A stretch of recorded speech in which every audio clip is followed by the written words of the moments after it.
Good morning, gang. Happy Thursday morning. Okay, we're going to continue on the same thing. Sometimes I feel like I'm beating a dead horse when I talk about this, but it's important to talk about. In my days of recruiting, there was always a line that I would use when I was explaining the potential to find a candidate to a company.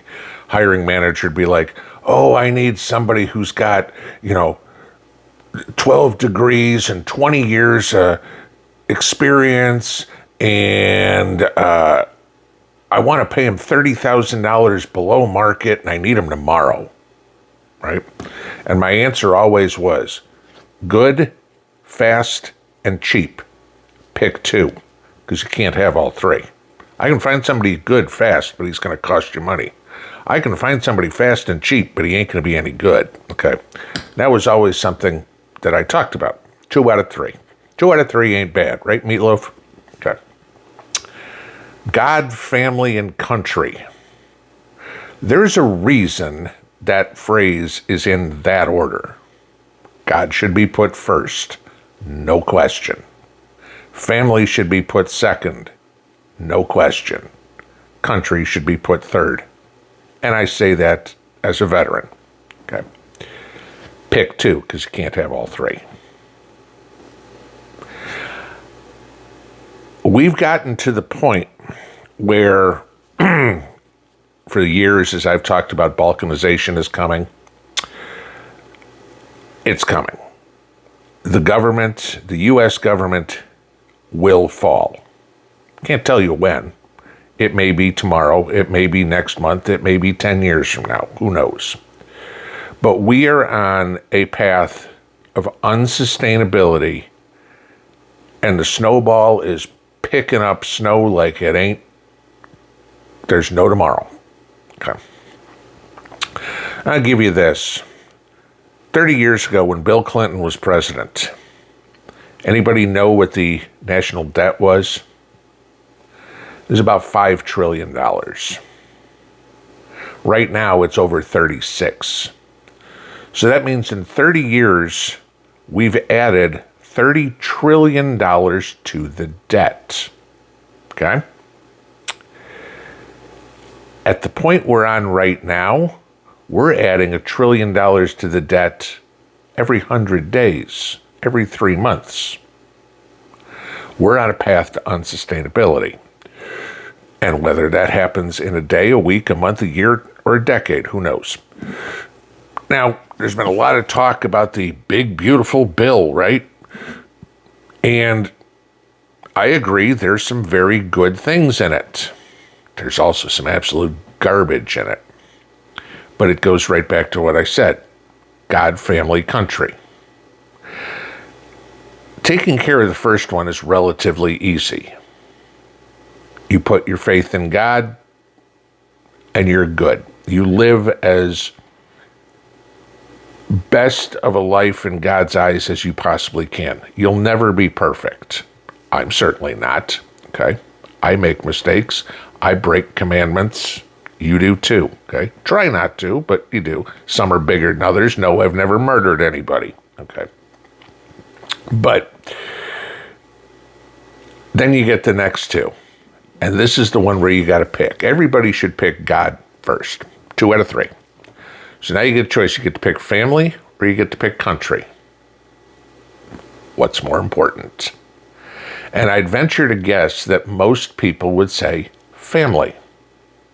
So when you look at this big, beautiful bill, those are the glasses you're wearing to see it. Now, you talk about some of the big things in there. Largest tax cut in American history. That benefits the family. Doesn't necessarily benefit the country. Okay? Raises your take-home pay. That benefits you. Doesn't necessarily benefit the country, right? No tax on tips, no tax on overtime, tax cuts for seniors, benefits you, not the country. Tax cuts obviously are good for the individual. We pay less. The government has to come up with some way to recoup that money because they ain't stopping the spending, okay? We know that. They'll have less money, they'll just borrow more. And so we get to a point here where we start looking at the bottom lines, all the top stuff, all the froth that everybody wants to talk about, but how it's going to be so much better for you, right? And it will. Tax cuts are good. Less money out of my pocket is good. Again, like I said many times, you go to the store, something's on sale, you're more apt to buy it. Nobody in their life has ever gone to the cashier and said, no, please, I don't want to pay the sales price, I want to pay full price. Okay, nobody's ever done that in the history of man. But you look at what else is in here. And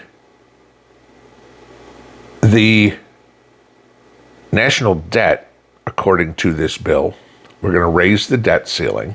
So basically, we're just going to allow Washington to spend the money, okay? Because, God knows every time we get there, it's like, we got to have more, okay?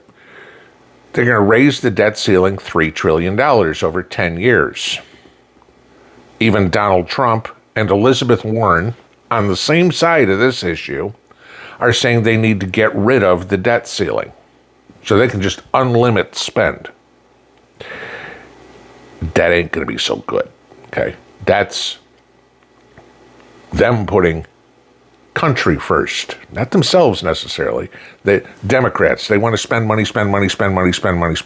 okay? That's it. They don't care how it hurts you. But think about this. We're $36 trillion in debt. If we're going to add $3 trillion over the next 10 years, that would put us to $39 trillion. But we're also adding $1 trillion to the debt every 100 days, just basically on interest charge. That's 3,650 days in 10 years, which means we would add another $36.5 trillion in debt. Do the math. 36.2 plus 36.5 plus 3. We're $75 trillion in debt. That's where we are 10 years from now. Not even talking about compounding that over the course of those 10 years. So we're probably closer to 85 or 90 at that point. That's completely unsustainable. There's no way the country survives if we are that far in debt. This is why you hear me saying all the time, interest rates are going to explode. You guys are probably hearing about the bond market. Everybody's worried about the bond market crashing. Jamie Dimon said it the other day. Ray Dalio said it the other day. Pick somebody out there in the know. The bond market's going to crash. The debt is going to get unsustainable, and interest rates are going to go through the roof. Eventually, what is going to happen is the U.S. government is going to go bankrupt. We'll see other countries have it happen to first. Japan and Germany are two that come to mind, and those are pretty big economies, guys. This is unsustainable. But the U.S. lives on because everybody uses the dollar, the world reserve currency. If we go bankrupt, that's over, okay? All of a sudden, when nobody trusts the dollar, the full faith and credit of the United States is now worth as much as the paper the dollars are printed on. We're toast. The country is toast. And we need to go back to God, family, country, and pick the two that are most important to us. This is basically World War III. It's not bombs, it's not bullets, it's not tanks, it's not drones, it's not planes, it's not nuclear weapons. It's economic disaster. And we need to protect the two most important things: our relationship with God and our family. Because I hate to tell you this, the government doesn't care about you. Why the hell should you care about the government? Look at business, for example. Some of you guys that are older than me maybe experienced this. Maybe your parents can, for most of us, or grandparents. Remember the days of 40 years in a gold watch? You worked for a company from the time you were 20 to the time you were 60 and you retired.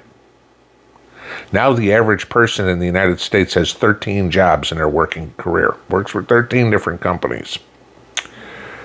Companies have no loyalty. They expect loyalty out of you, but they have no loyalty to you. I mean, all the ones that you hear of, you're required to give us 2 weeks notice if you quit, right? We know this.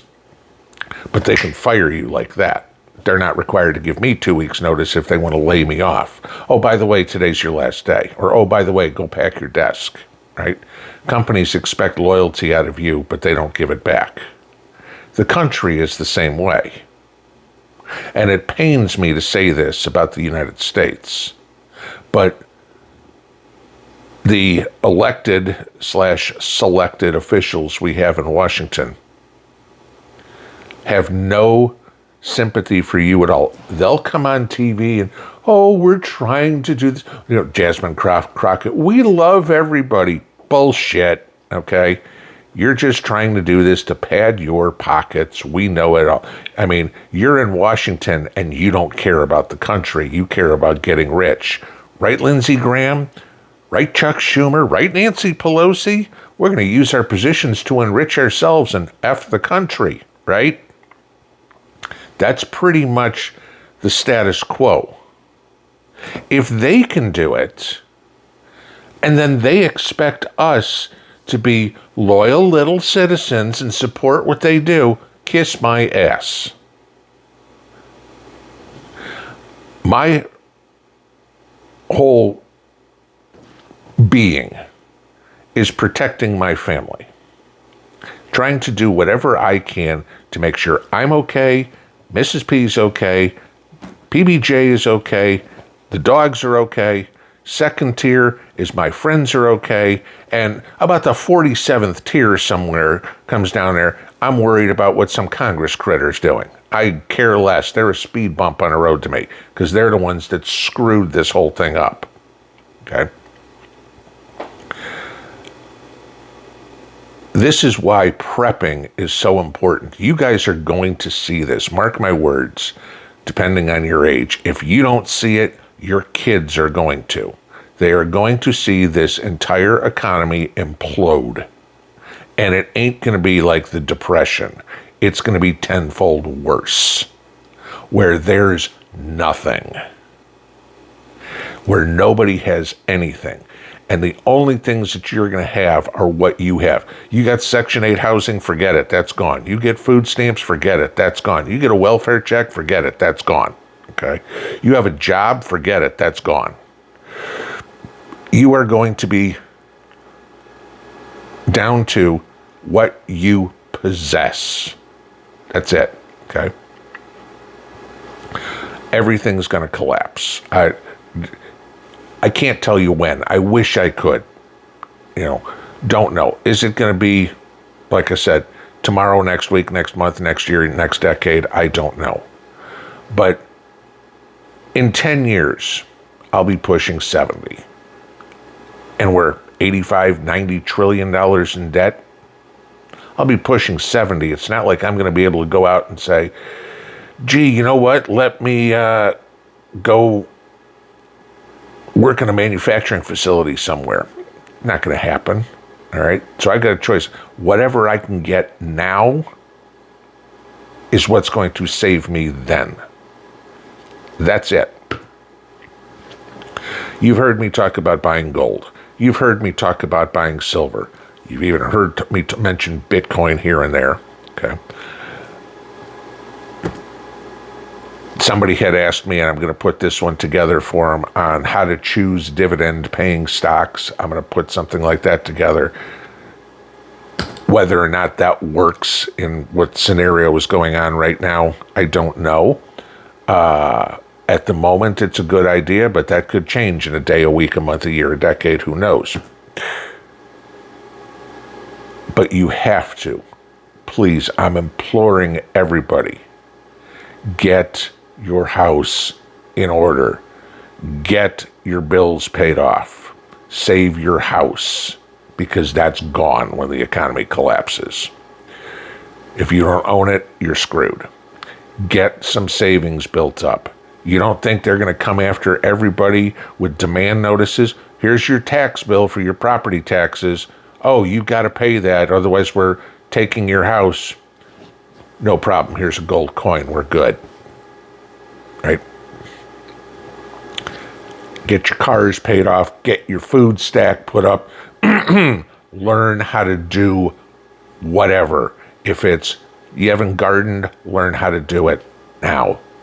Raising chickens, how to fish, how to hunt, how to do whatever. We need to get into a survivalist mindset. The bond market is going to crash. As bond prices go up, yields go down. As bond prices go down, yields go up. And when the bond prices go down, and all of a sudden it costs 50, 60, 70, 100% to borrow money, loan shark rates, that's what we're going to be in for. You're not going to be able to borrow money, and we're all in, well, I'm not, but the country is in debt. They're screwed. You have to get out of debt. Get food put away, get your weaponry taken care of, get your security taken care of, get your bills paid off. I know it's tough, but I can also tell you this. The day that you pay off the car and you get that title in your hand, it's a really cool day. The day you pay off the house and you don't have to write a mortgage check, that's one of the greatest days in your life. Second only maybe to your marriage and the birth of your kids. When you go, it's mine, not I'm borrowing it from the bank. That's when you have true freedom. And when this whole house of cards in Washington falls apart, you're going to see people panic. You're going to see foreclosures like crazy. You're going to see banks call notes like crazy. People, the repo guy is going to be all over the place. There's going to be starving people who will do anything, steal anything they can to eat. And at least you will be on a defensive posture, protecting what's yours, not trying to go out and find what somebody else's. There's no time in my life that I think it's been more important to prep. You can ask those people who survived World War II how prepping was important to them, how they had something when everything got rationed. Imagine the rations coming through when nobody has anything. You can ask, not that there's many people left who lived through the Depression. Imagine how they were okay because they had something put back. We're coming into a period that's going to be a combination of the hell that was the Depression and the hell that was World War II, wrapped up into one.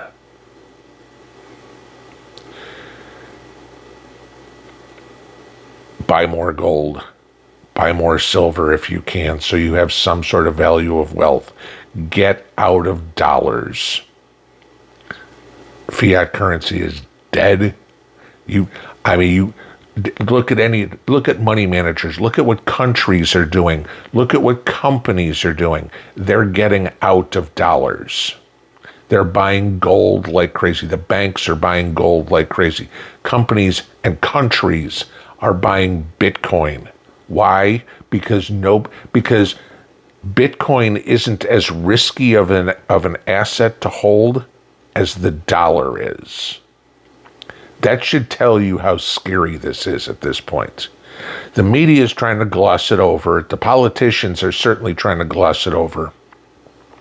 But the people in the know are the ones you should follow.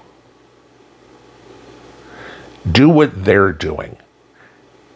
If the billionaires are buying gold, it's probably a good idea. They didn't get to be billionaires by being stupid. Okay? contrary to what AOC says about Elon Musk. I don't know. If I'm going to take life advice from somebody, Elon Musk would probably be a lot higher on my list of people to listen to than AOC. I know how to make ice and mix Jack and Coke. That's about the extent of AOC's knowledge. But you have to do this. It's tough. I get it. I've lived bad times. Pretty much everybody's had bad times. I've lived some really bad times. Focus on getting out, getting it done, getting shit taken care of where it's yours. Because then when everybody else is having it taken away from them, at least you're the last one they're coming for. God, family, country. Pick two, because you can't have all three. Pinball out.